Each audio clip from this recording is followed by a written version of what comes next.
வணக்கம். இன்றைக்கி என்ன சமைக்க போகிறோம் அப்படின்னா, சூப்பரான பிடி கருணக்கிழங்கு காரக்குழம்பு தாங்க செய்ய போகிறோம். வாங்க எப்படி செய்யலான்னு பார்க்கலாம். அப்புறம் வீடியோக்குள்ளே போகிறதுக்கு முன்னாடி நம்ம சேனலை சப்ஸ்கிரைப் பண்ணல அப்படின்னா சப்ஸ்கிரைப் பண்ணிவிடுங்க. அதுக்கு வந்து நான் ஒரு 1/2 கிலோ பிடி கருணை நல்லா க்ளீன் பண்ணி எடுத்து வச்சுருக்கேன். இதை நம்ம குக்கரில் ஒரு விசில் வச்சு வேக வச்சு எடுத்துக்கலாம். இது முழுகிற அளவுக்கு தண்ணி ஊற்றிடுங்க.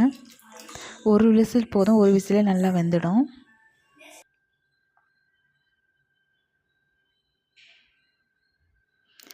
இப்போ நமக்கு பிடி கருணை ரெடி ஆகிடுச்சு, வேக வச்சு எடுத்தாச்சு. இதை நம்ம உரித்து கட் பண்ணி எடுத்துக்கலாம் சின்னதாக.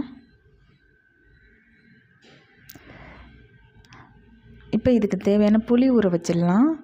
நான் பெரிய நெல்லிக்காய் அளவுக்கு புளி ஊற வச்சுக்கிறேன்.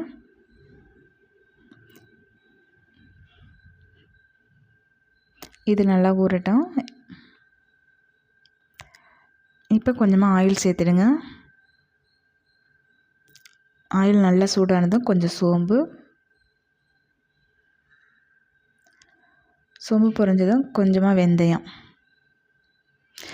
எப்போவுமே கறியிடக்கூடாது, இல்லைன்னா குழம்பு கசக்க ஆரம்பிச்சிருங்க நான் கறியிடுச்சுன்னா. இப்போ நான் ஒரு 15 வெங்காயம், சின்ன வெங்காயம் வச்சுருக்கேன், அதை சேர்த்துக்கிறேன். அது கூட நம்ம கொஞ்சம் கருவேப்பிலை சேர்த்துக்கலாம்.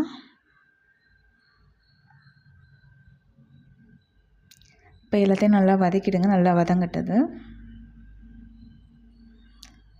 இப்போ நமக்கு நல்லா வதங்கிடுச்சு. இப்போ நான் ஒரு மீடியம் சைஸில் 2 தக்காளி கட் பண்ணி வச்சுருக்கேன், அதையும் சேர்த்துக்கலாம்.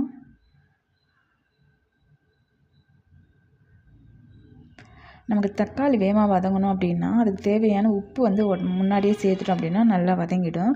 அதனால் நான் இப்போ தக்காளியில் உப்பு சேர்த்துக்கிறேன்.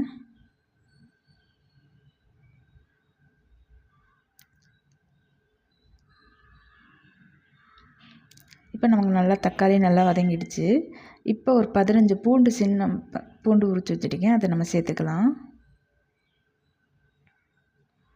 இப்போ அது கூட கருணக்கிழங்கு கட் பண்ணி வச்சுருக்க கருணக்கிழங்குமே இது சேர்த்துக்கலாம்.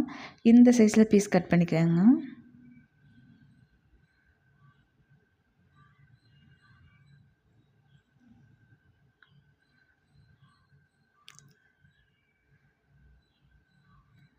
இப்போ இதுக்கு மசாலா சேர்த்துக்கலாம். நான் 3/4 டேபிள் கரண்டி மிளகாத்தூள் சேர்க்குறேன். 1 டேபிள் கரண்டி அளவுக்கு தனியாத்தூள் சேர்க்குறேன்.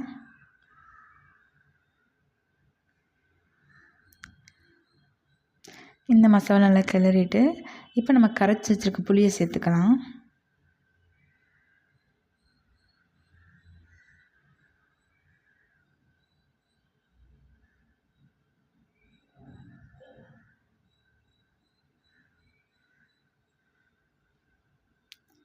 இப்போ நல்லா கொதி வரட்டது. உப்பு போதுமானு பார்த்துக்கோங்க. நம்ம ஏற்கனவே உப்பு சேர்த்துட்டோம். இப்போ நல்லா கொதி வந்துடுச்சு. இப்போ நம்ம மூடி வச்சிடலாம். ஒரு 5 நிமிஷம் மூடி வச்சாவே நமக்கு போதும். நம்ம ஏற்கனவே கருணக்கிழங்கு நல்லா வெந்துடுச்சு.